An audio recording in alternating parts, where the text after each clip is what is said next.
নমস্কার। আজকে ভোটের পরের দিন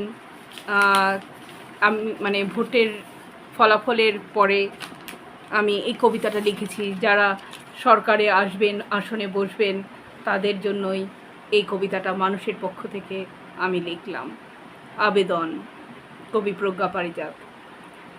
লুট হচ্ছে মানুষের হৃদয়, লুট হচ্ছে মানুষের জীবন, লুট হচ্ছে মানুষের সম্পত্তি।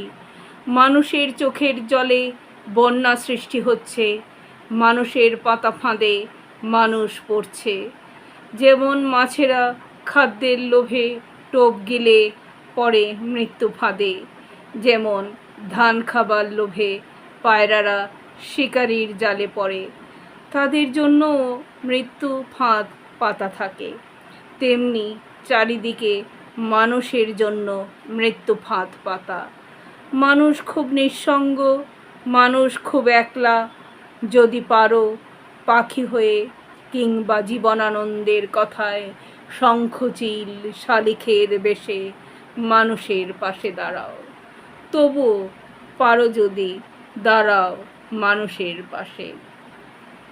দৃশ্য হয়ে দাঁড়াও, অদৃশ্য হয়ে দাঁড়াও, ভালোবেসে দাঁড়াও।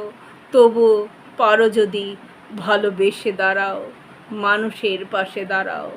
মানুষের চোখের জলে বন্যা হচ্ছে, মানুষ বড্ড একলা। আমার করুণ আবেদন রইল নতুন সরকারের কাছে মানুষের পাশে দাঁড়ানোর কথা বলার জন্য। নমস্কার, ধন্যবাদ, ভালোবাসা আপনাদের সবাইকে।